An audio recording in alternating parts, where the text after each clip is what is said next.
नमस्कार, मी गौरी सूर्यवंशी. एस मराठीमध्ये आपलं स्वागत. वळूया आजच्या बातमीकडे.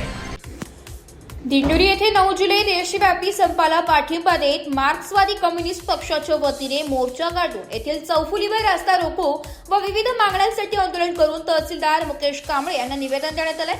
यावेळी जनसुरक्षा विधेयक रद्द करा, तसेच कामगार श्रमसंहिता रद्द करा, आशा शालेय पोषण आहार कर्मचारी व शेतमजुरांना कामगार सुविधा लागू करून रुपये 26,000 किमान वेतन लागू करा, शेतकऱ्यांचा शेतीमालाची खरेदी करण्यासाठी किमान समर्थन मूल्याचा कायदा करा, शेतकऱ्यांची संपूर्ण कर्जमाफी करा, विजेचे नवीन स्मार्ट मीटर योजना रद्द करा, विजेचे दर कमी करा, शेतकऱ्यांच्या वीज पंपाला सतत 12 तास वीज पुरवण्याची हमी द्या, अशा अनेक मागण्यांचे निवेदन तहसीलदार कांबळे यांना देण्यात आले. या आंदोलनात शेतकरी व कामगारांचा मोठ्या प्रमाणात सहभाग होता.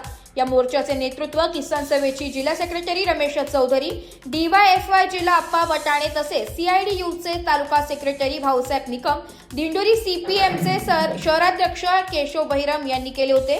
या प्रसंगी किसान सभेचे तालुका कमिटी सदस्य, DYFY तालुका कमिटी सदस्य, जनवादी महिला संघटना, शेतकरी व कामगार मोठ्या संख्येने उपस्थित होते.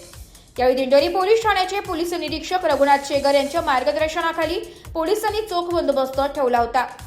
एखाद्या नेत्याला पुढाऱ्याला कोणी सत्तेवर जो असेल त्याला विरोध केला तर त्याला 2 वर्ष 7 वर्ष तुरुंगात टाकण्याची त्या जनसुरक्षा विधेयकामध्ये त्यांनी तरतूद केली आहे.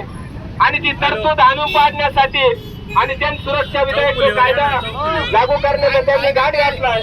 तो त्या ठिकाणी रद्द करावा आणि कामगार विरोधी श्रमसंहिता रद्द झाल्या पाहिजे. या मागणीसाठी आज दिंडोरीमध्ये आपण रास्ता रोको आंदोलन या ठिकाणी केलंय.